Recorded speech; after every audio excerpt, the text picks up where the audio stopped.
Hello friends, আজকে আবার একটা নতুন রেসিপি নিয়ে চলে এলাম।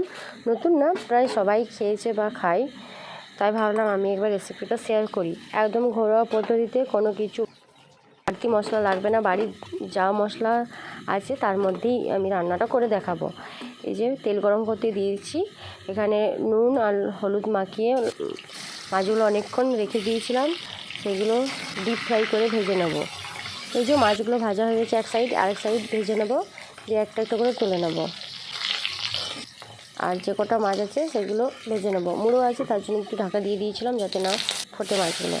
আর ওই তেলেতে একটু পাঁচফোড়ন দিয়ে পেঁয়াজগুলো একটু লাল লাল করে ভেজে নেব। পেঁয়াজগুলো প্রায় হালকা ভাজা হয়ে গেছে, দিয়ে এবারে মশলা দিয়ে দেবো। মশলাটা হচ্ছে আদা বাটা, রসুন বাটা, পেঁয়াজ, কাঁচা লঙ্কা বাটা, একটু সরষে, বাড়িতে পোস্ত ছিল অল্প পোস্ত দিয়েছি সামান্যখানি।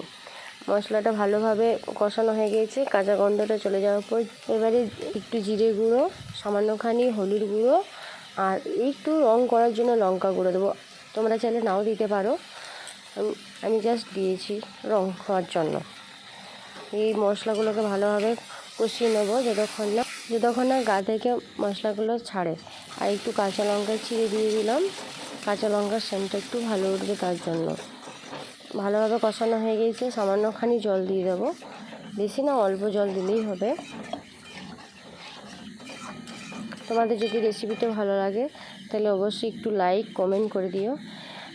তোমরা লাইক কমেন্ট করলে আমি পরবর্তী ভিডিও বানাতে উৎসাহ পাবো।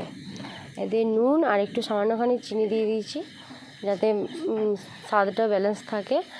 আর ভাজা মশলা একটু ছিল দিয়েছি, আর এটা হচ্ছে ম্যাজিক মশলা যেটা থাকে সেটা দিয়েছি, আর একটু গরম মশলা। এতেই আমার মাছ ঝাল দুর্দান্ত খেতে হয়েছিল।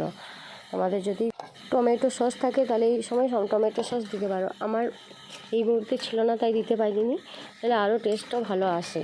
আর কাঁচা টমেটো কেটেও দিতে পারো রান্নার কষানোর সময়, সেটাও টেস্ট একই রকম থাকে। এই হচ্ছে আজকে রেসিপি। এরপরে একটু সামান্যখানি ফুটিয়ে মশলাটা কাঁচা গন্ধটা যাতে চলে যায়। রান্না একই রকমের রেসিপি অনেক রকমভাবেই করা যায়, আমি আজকে এইভাবে করে দেখালাম। তোমাদের যদি ভালো লাগে তাহলে তোমরাও বাড়িতে বানিয়ে দেখতে পারো।